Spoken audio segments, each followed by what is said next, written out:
అస్సలాముఅలైకుం. నమస్తే అందరికీ. ఎలా ఉన్నారండి? నేనైతే చాలా బాగున్నాను. Welcome back to my channel Mahi's vlogs.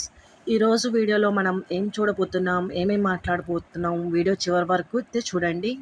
మీకే అర్థమవుతుంది. చాలా ర్యాండమ్ థింగ్స్ ఉంటాయండి. So watchful video till end.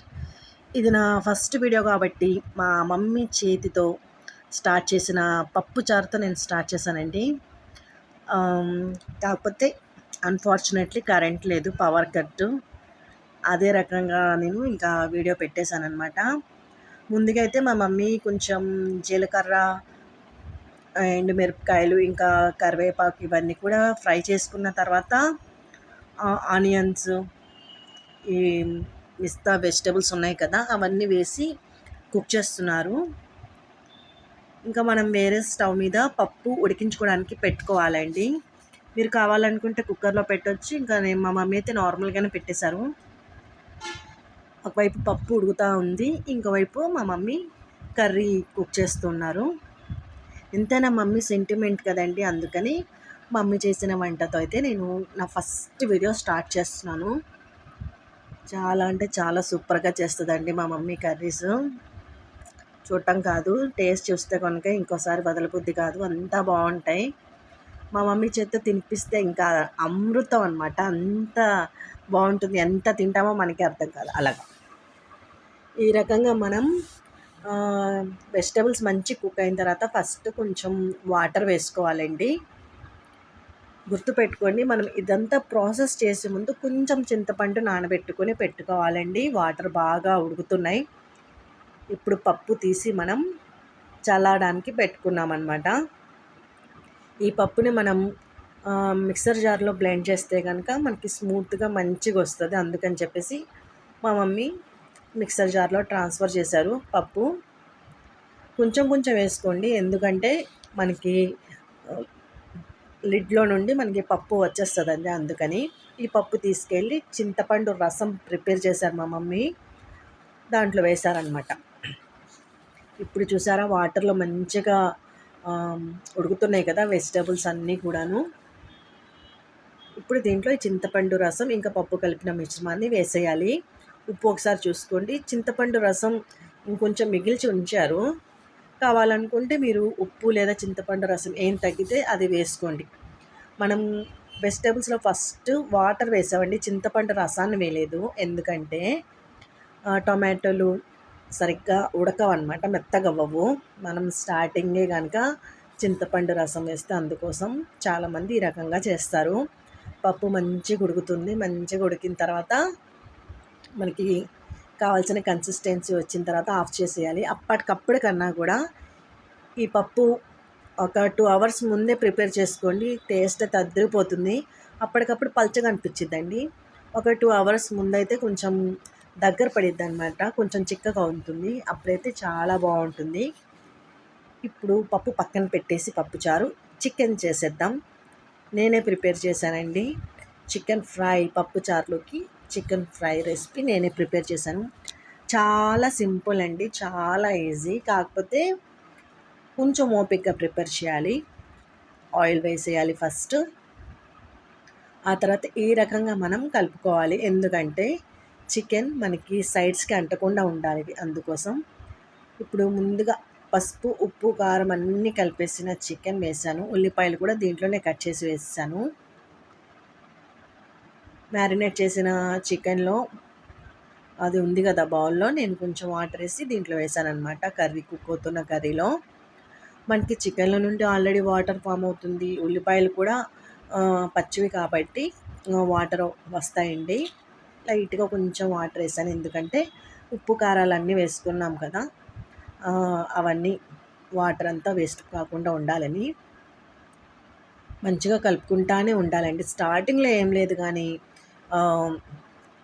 ఆ తర్వాత అయితే మనం మంచిగా కలుపుకుంటూ ఉండాలి కర్రీ దగ్గర పడే కొద్దీ.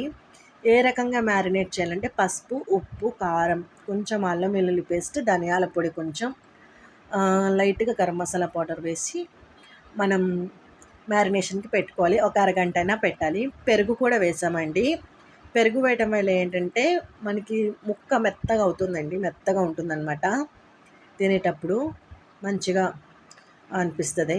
ఎందుకంటే పప్పుచారు కదా, క్రిస్పీగా అంటే తినలేము. మీరు కావాలనుకుంటే ఈ కర్రీ కలుపుకొని కూడా తినొచ్చండి. ఏంటంటే మనకి కర్రీ దగ్గర పడిన దగ్గర నుండి మాట మాటకి కలుపుతానే ఉండాలి. హై నుండి కొంచెం మీడియం నుండి మీడియం నుండి కొంచెం సిమ్‌కి ఆ రకంగా ఫ్లేమ్ అనేది కింద అడుగంటుతుంది కదా! ఈ రకంగా. ఆ రకంగా మనం ఫ్లేమ్ అనేది అడ్జస్ట్ చేసుకుంటా ఉండాలి. కొంచెం కొంచెం కొంచెం తగ్గిస్తే ఇంక సిమ్‌లో పెట్టి కుక్ చేయాలి. ఇంక అంతేనండి, కలుపుకుంటానే ఉండాలి. ఇది తెలంగాణ స్టైల్ చికెన్ ఫ్రై అండి. ఈ ఆయిల్ ఉంది కదా! ఆయిల్ కూడా ముక్కలు పీల్చేస్తాయి. కావాలనుకుంటే ఈ రకంగా కూడా మీరు ఆఫ్ చేసేయొచ్చు. కలుపుకొని తినటానికి ఉంటుంది. ఇంకొంచెం ఫ్రై చేస్తే గనుక ఆయిల్ కూడా ముక్కలు పీల్చేస్తాయి. కాకపోతే ఓపికగా కలుపుకోవాలి. అదే ఇక్కడ టాస్క్ అనమాట. రెడీ అయిపోయింది చికెన్. ఉంటే గనుక మీ దగ్గర కరివేపాకు వేసుకోండి. క్రిస్పీగా అయ్యేంత వరకు కరివేపాకైతే మీరు కుక్ చేసుకోండి. లేదంటే గనుక ఏం లేదు. కొత్తిమీర ఉన్నా కూడా వేసుకోండి. చూసారా ఎంత బాగుందో! ఇది పుల్కాలో కూడా బాగుంటుందండి. ఇంకా వేడి వేడి అన్నంతో పాటు పప్పుచారు చికెన్ సూపర్. మా ఇంట్లో మేము కొంచెం వర్క్ చేపిస్తున్నాము. సీలింగ్ చేపిస్తున్నామండి. ఈ రకంగా అయితే సెట్ చేశారు.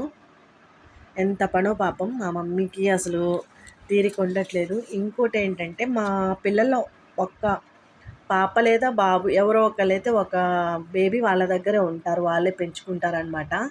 నేను ఇద్దరు పిల్లల్ని చూసుకోలేనని. చూసారా ఆ డిజైన్ చూపిచ్చారు. ఆ డ్రాయింగ్ వేసి ఈ రకంగా అయితే సీలింగ్ చేశారు.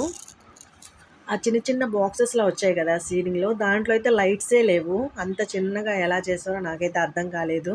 ఒకటి చూపిచ్చి ఒకటి డిజైన్ చేసినట్టు అనిపిచ్చింది. మీకెలా అనిపిచ్చిందంటే నేను చెప్పేది అలాగే ఉంది కదా! ఒకసారి ఆ డ్రాయింగ్ చూడండి. ఆ డ్రాయింగ్‌కి వాళ్ళేసిన డిజైన్‌కి ఏమైనా రిలేషన్ ఉందా? పెద్ద టాస్క్. ఇప్పుడు మా మమ్మీ మొత్తం పడిందంతా ఎత్తి ఊడ్చి ఇంకా కడుగుతున్నారు.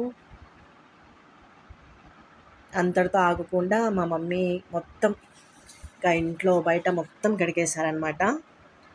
మా మమ్మీ చాలా చాలా కాదు, వెరీ మచ్ హార్డ్ వర్కింగ్ అని చెప్పాలండి. కొంచెం కాదు, చాలా ఎక్కువ.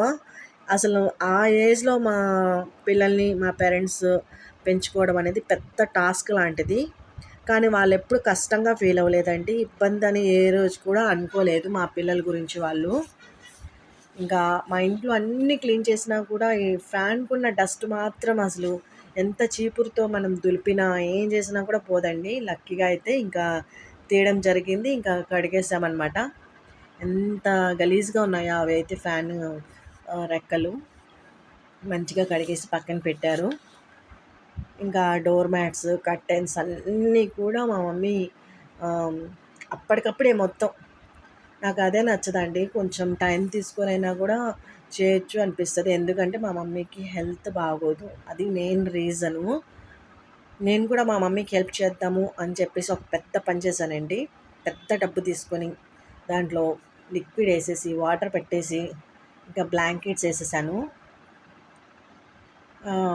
ఇవి బాది బాది చూపిస్తున్నారు కదండీ బ్లాక్ టబ్స్ బయట. అందుకని చెప్పేసి ఎక్కి తొక్కాననమాట నేనే. తొక్కేపాటికి ఏమైంది, సైడ్‌కి ఇరిగిపోయింది. ఇంకా మన వల్ల కాదులే అని చెప్పేసి నేను సైడ్ అయిపోయాను. ఇంకా మా మమ్మీ, డ్యాడీయే వాష్ చేసుకున్నారు. ఇంకా ఈవినింగ్ అయితే మేము హాస్పిటల్‌కి వెళ్ళామండి.